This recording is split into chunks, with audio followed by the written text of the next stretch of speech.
In the fabled hamlet of Emberfall, a lurking fear seeped into the fabric of the town, a fear rooted in the shadows that loomed beyond the perimeter, haunting the twisted boughs of the enigmatic woodland known as the Shadowed Grove.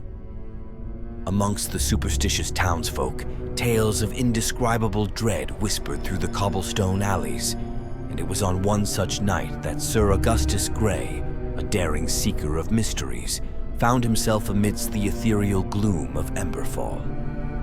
Disregarding the warnings of the locals, Sir Augustus was resolute in his quest to unmask the hidden terrors that plagued the woods. As he ventured deeper into the looming midnight, an enveloping gloom settled around him, the cluster of towering trees seemingly conspiring to ensnare him within their realm. A distant, mournful howl rose from the heart of the forest, tethering his senses to the haunting presence lurking in the shadows. Suddenly, the odious screech of an unseen entity rent the night, causing Sir Augustus to startle and whirl around, his lantern casting flickering tendrils of light into the surrounding blackness. Yet, the woods remained enigmatic, revealing nothing of the source of this harrowing sound.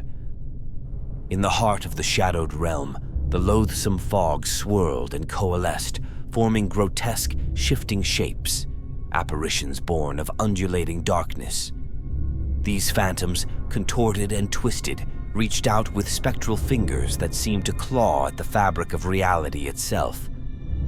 As the spectral assault intensified, Sir Augustus realized the horrifying truth.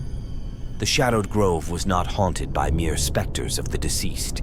It harbored a living malevolence, an entity that yearned for his soul, intent on adding a new chapter of anguish to its woeful tale.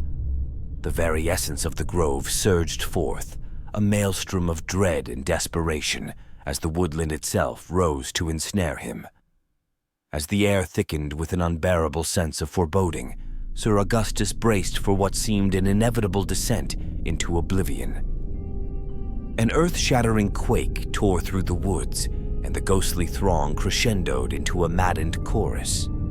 At the pinnacle of his terror, a monstrous, ebony figure coalesced from the pitch blackness, blurring the line between phantasm and flesh. At the tale's climactic peak, a vision of writhing spirits and the terrifying specter surges forth, leaving the listener trembling with a rising sense of dread and visceral horror. The heart-stopping revelation of the Shadowed Grove's living, malevolent nature sends chills down their spine, lingering long after the story's conclusion.